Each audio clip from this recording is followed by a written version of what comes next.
mate, I've got to do all this post. Oh, have you? Yeah. So it's just us. That's good, Daddy. What a rib. What a rib. Let's pour some rum. Let's pour some rum. I've got the rum. This is You've got the Pepsi. We're doing teamwork. And it's recorded. Starts off small. It's a good Craig portion. Start small. Is he? They were doing this. Yeah. I'll use my strong hand. Use your strong hand.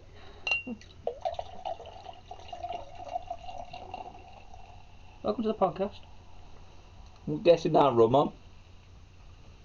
I refuse to do any kind of introduction until this is done. Bear with us. Got to get it right. It's fine art, this is. I think that's about it, isn't That's it? about nice, ease. Okay, put the lid on. Let's make sure that don't go flat. Flatter than a Gotta have a fizz. Cheers, motherfucker. Cheers, brother. So why are we here, Robert? Well, I'm Rob Campbell. And I'm your bastard, Craig Challoner. And this episode is sponsored by the darkest of rums. It's going to be a very interesting, strange occurrence. It's a very strange, interesting occurrence that two of us are in a room at the same time, looking at a camera, looking at you on the screen, terribly. And right now, for you lot it's fine, but we've got no gimmicks here right now. We don't know what's happening. Anything. The editor could have a fucking field day with I us. don't even know what show we're doing right now. What are we doing? Why are we here? Why do you think we're here? Let's go with top 5. Let's top 5 this shit then. Let's do Let's top give it of to the me. gimmicks. I can top of the gimmicks. I do need notes, I do need notes. actually, because Maybe. I can't do this shit without notes. You all know this by now. We're getting notes. And we are very intimate, as you may have noticed. We're okay with it. We're okay with it. It You've also may have noticed that there, once again, there is no Donovan. Spoiler alert.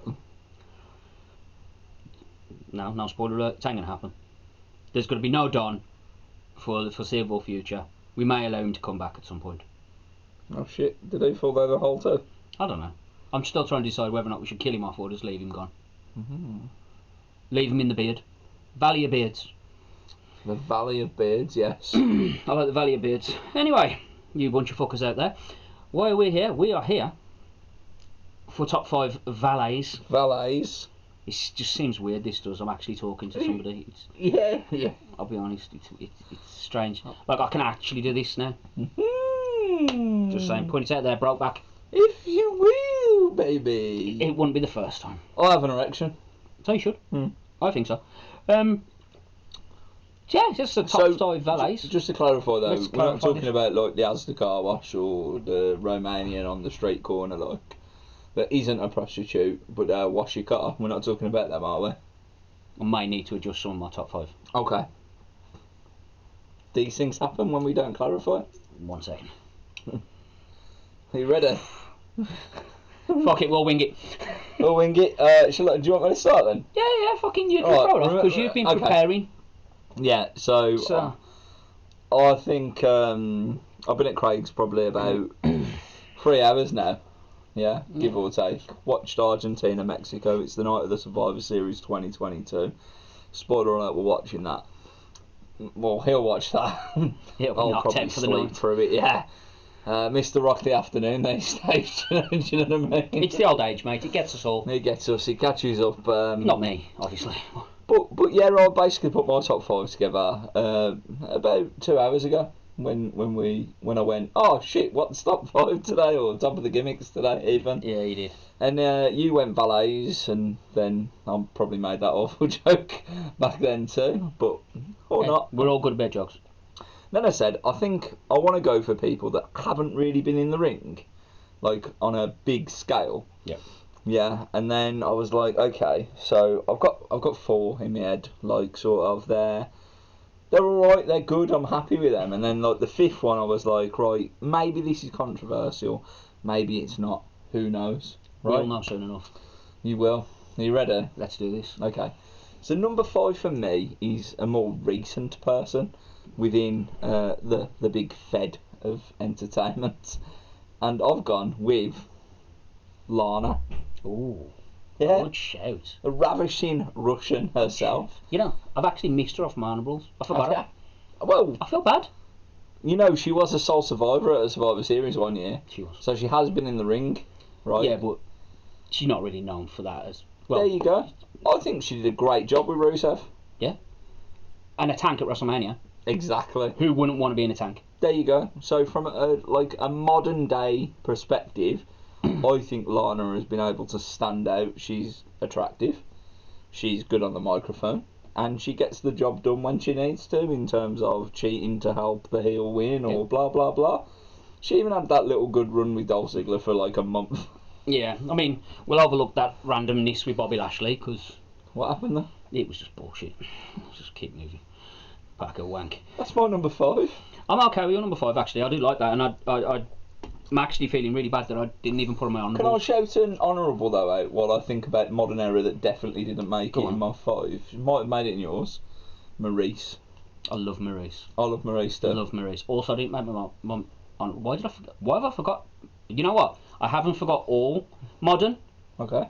Because there's one woman that's got to go in my honourables that I couldn't forget, and that's Zelina.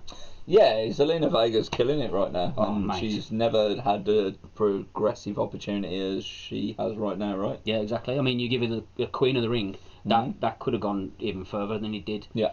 And what she's got going on now with Loss, I'm not even going to attempt to pronounce the name properly. The Mexicans in the World Cup final. Yeah, them. Not the football one, the other one. Yeah, anyway. So my top 5, my number 5, I'm going to start us off with one Melina. Oh yeah. Nice. Or Marlena, actually. Oh. / Terry.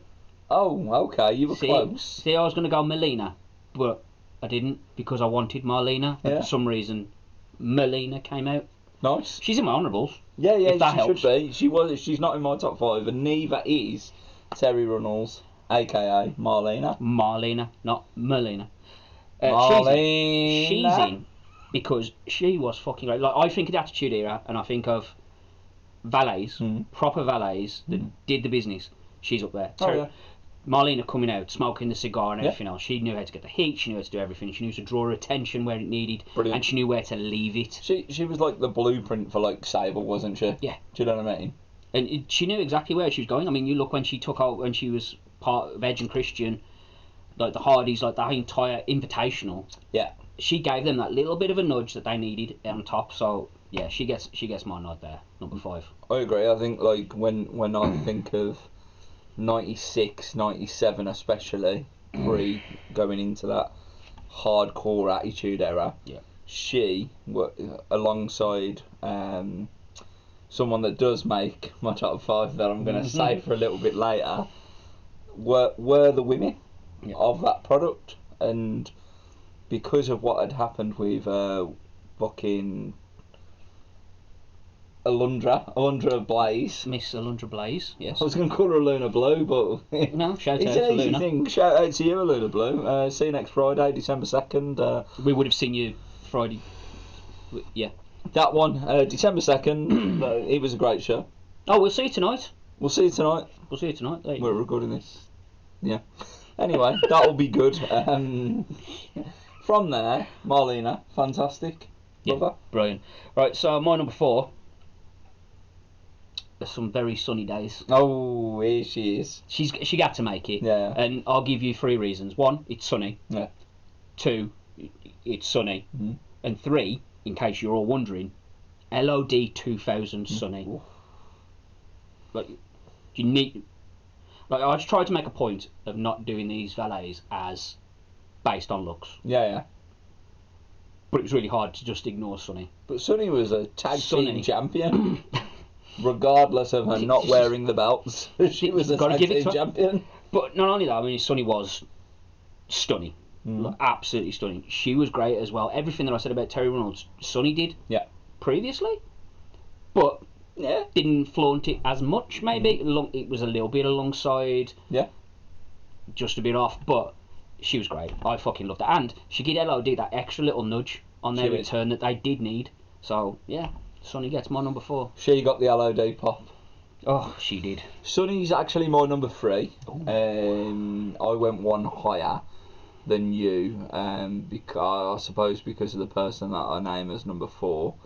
But yeah, Sunny is just incredible. Like, especially like for a work in WWF back in the day. I'm not saying she's an incredible human being right now. I'm not. Might not be the best of people. I'm not saying that things haven't changed over the years, but if I put myself into that mindset of 96 to 98, right, Sunny was fantastic. She was very attractive, and they used that wisely to promote her and the product, and also she made every person / tag team that she was with relevant. 100%. Including the Legion of Doom. Yeah, which were already over. They actually needed Sunny. Yeah. In 1998. Hawk was at that point, wasn't he, where Hawk was Hawk, unfortunately, and Sunny just gave that little bit of an edge, which then led into draws, and it brought you together. Perked you up, didn't it? Yeah, 100%.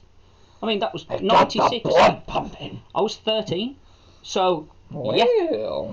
And I just realised I've got a stray hair and it's annoying me. But there was another bit for Sunny, I can't remember it, so it doesn't really matter, let's carry on. She's a Hall of Famer. She is. My number 4 then, as Sunny is my number 3, is actually a stranger one for me, if you like, if you will. And that ties into it a little bit, because that's where she started. She did start in WCW before moving into the Fed.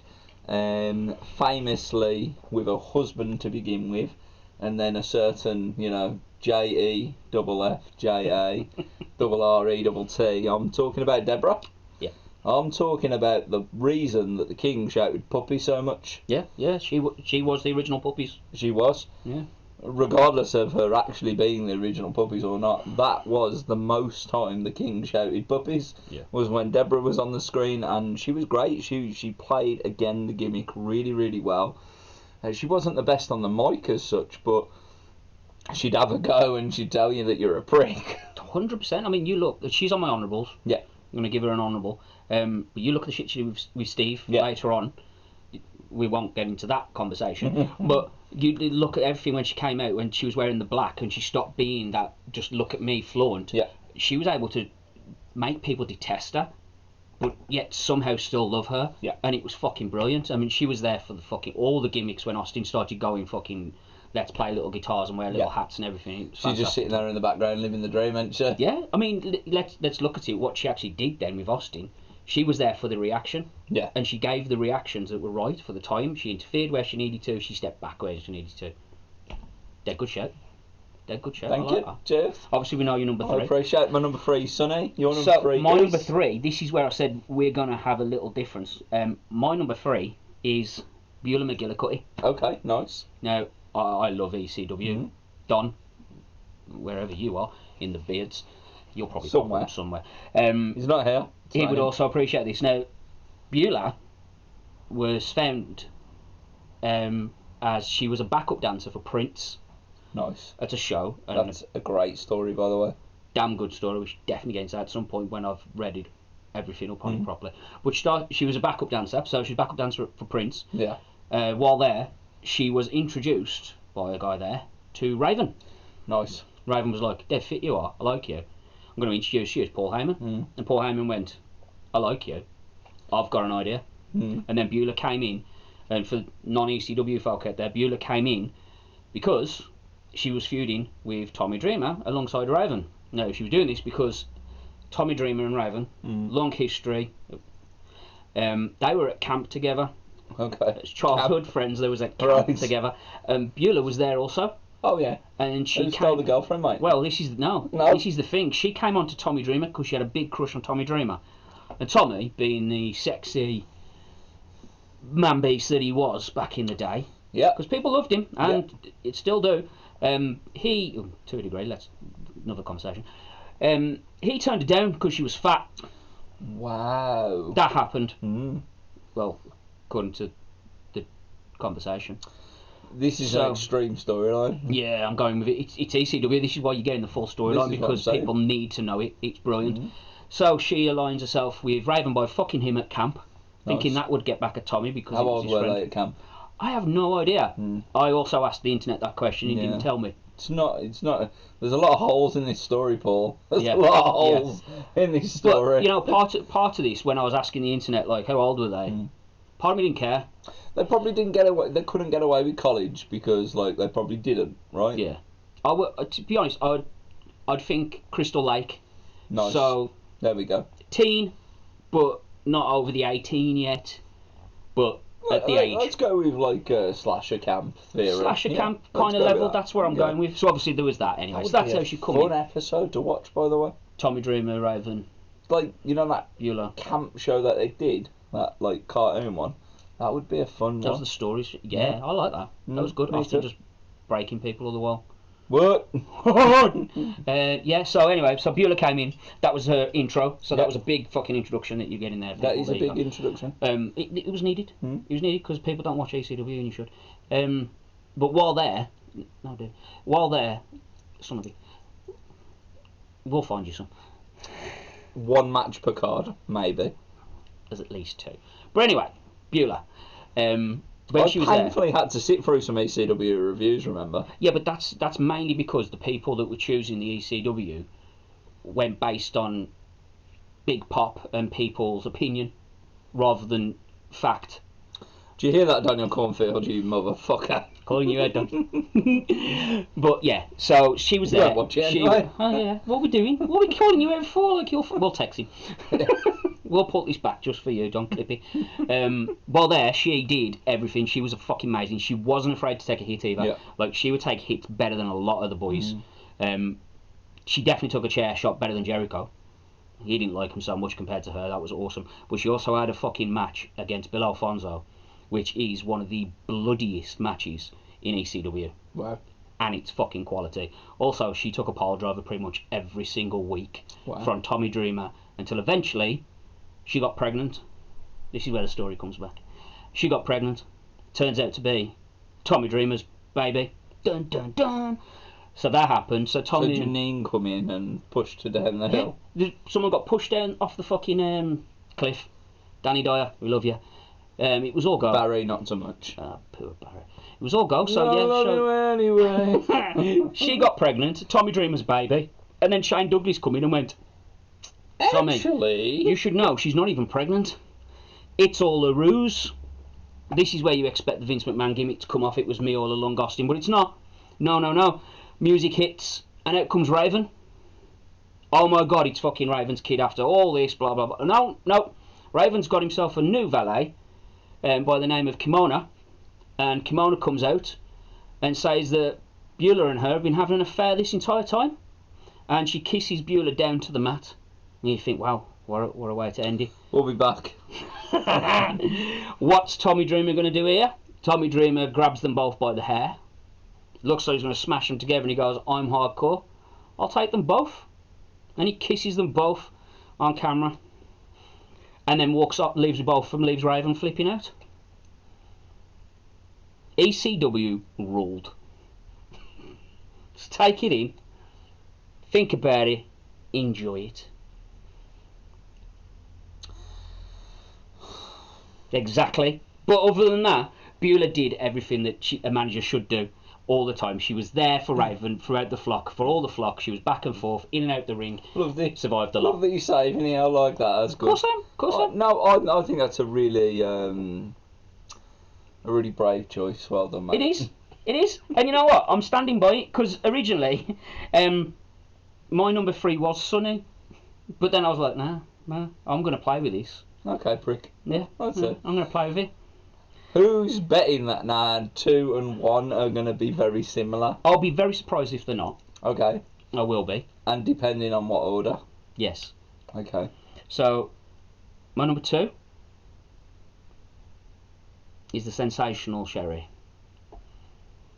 Weird. Ooh. Also, my number 2 is Sensational Sherry. It's the way it should be. It is the way it should be. It should be. We'll get to number 1 in a minute, but she's amazing. Yeah. I mean, don't get me wrong, everything she did as a wrestler, and we have tried to stay away from wrestlers. We have. But her wrestling career, even I was not old enough, I'm not old enough to remember her wrestling career as such. I was around for the end of it, yes, we know. but I wasn't there Escape justifying to yourself. enjoy it. I'm going to keep going. Just ignore you. You're a prick. He's got a point. He's got a point. He has to get it out there now before I become a bastard. But she's cool. yeah, then I'm going to be a bastard. And I don't know where this episode's going now. Oh, this is top of the gimmicks, folks, and we are at number 2. And we're only on one drink and a few cans. Yeah, maybe a few tins before we started. But yeah, she's amazing. Like, you take away her wrestling career, then you move forward from that. So during her wrestling career, the end of the wrestling career, she was Peggy Sue with the Honky Tonk Man. Indeed. And obviously, all you out there are old enough to remember that. Maybe. Okay, I am. And then she became Sherry with the $1 Million Man was next, I believe. And then from the $1 Million Man, we take Shawn Michaels to the next level. We do. And we do. History. Let's not fucking skate over the Macho King. Macho King before that. Because that was fantastic. I do apologise, yeah. She absolutely ruled with the Macho Man Randy Savage. She was the queen. She was the queen, and that made her, after the Macho Man gimmick, become even more important to Shawn Michaels' career, to give him the credibility and the boost that he needed to go into Intercontinental Championships, to go into Tag Team Championships, and eventually, obviously, WWF Championships. Yeah. So, you know, without Sensational Sherry, and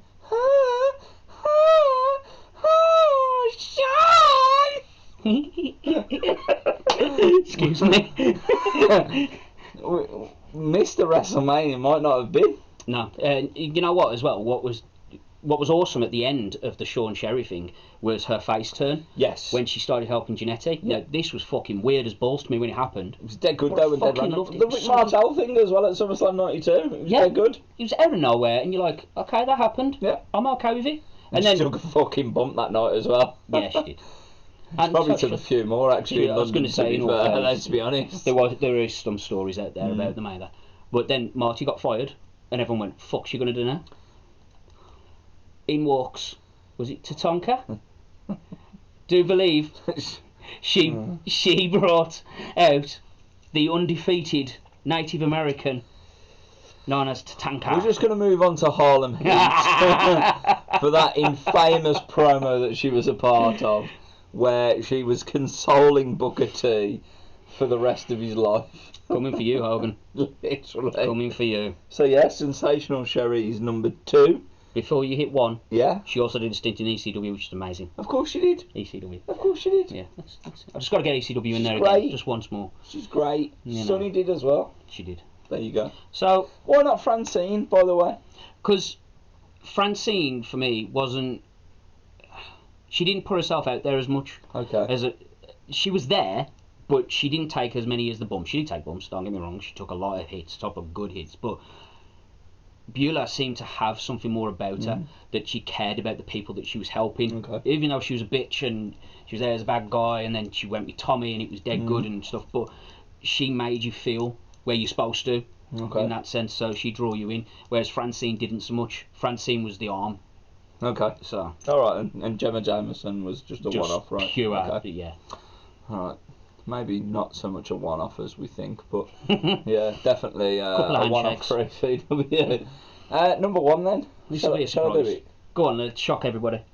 Beard. Yeah. Do you like that? I did. There's a reason that I guess we're doing that, because I think we're on the same page. We don't know who our number 1s are, by the way, but I'm guessing from the vibe that's going on here in the room, live. We're live, pal. We are live, pal. There's only one person for this spot, and that is the First Lady of professional wrestling. That is Miss Elizabeth. 100%. Exactly. Sherry may have been the queen, but Miss Elizabeth was the First Lady. Yeah. 100%. There's nobody better. When she took that skirt off. No, that skirt. When she took that skirt off for the Mega Powers Collide story. Oh my God. Did people lose their fucking mind, because that was something that hadn't been done before. Mate, that was an LOD pop. This is what I'm saying. That was a pop. Ted DiBiase did not know what to fucking do. Did he thank God yet? No. So then he probably didn't know what to do. Didn't know what to do. But this is the thing, right? You talk about the great man in the ring. He wouldn't be the great man in the ring as much without the woman that led him to the ring and supported him through everything. They were a package deal. Yeah, they were. You know, and as much as Randy could do it on his own, let's not discredit Randy Savage's ability, his promo, his charisma. Let's not discredit that. He was just complete with her. Yeah, she made that final circle to make it a whole. It was perfect. That's it. Not so much for Lex Luger. Prick. Glad you're in a wheelchair. Not so much for Ric Flair. You're still alright, I like you. Not so much Hogan, for NWO. You know what I'm saying? After Macho, yeah. After the Collided, that was, what, 96? No, 92 to 96 was her... She didn't really do a lot. Yeah. She just took a hiatus as such. Yeah, she just went for a sleep and Sherry took over. To WCW. And WCW. And away she went. Yeah. The fucking NWO gimmick, when she comes out and she's in black and white, like, what's going on? People are like the hottest MILF in the world, who isn't a MILF, by the way, as far as I'm aware, but looks like it, right? Because, you know, soccer mom's a thing back then. Sorry, AJ Styles, we're not talking about you right now, by the way. But back in '96, that's what you'd go, oh, soccer mom. Yeah. Yeah. And I'd be happy about it. Oh, very happy. But, like, take away, like, all the drooling and everything else as well. Oh, yeah. She was amazing. That's just part of it. That role. Yeah, it's a big just like it is with pretty much most of the people that we've talked about. 100%. But there's something past that for all of them, and especially she had like an extra bit of, like, elegance, purity about her. What a woman. Just what a woman. I'm well happy about that. Because if it would have been anything else, I think I probably would have just walked out. And it's my house. It is your house, but I'm not sure that this green screen could have predicted anybody else, to be honest. Nah. I think if anything, she's probably standing there right now, looking over us at green. Yeah. So she should be. But yeah, that's top of the gimmicks for valets. We will now spin the wheel and make the deal to figure out what we'll be doing next week. Well, we was going to, and then it just crashed. The wheel broke. Technology. The wheel has broken, ladies and gentlemen. Take it back. Turn back the technology. The wheel has broken, so we'll just reset it. Okay. And we will spin now, and...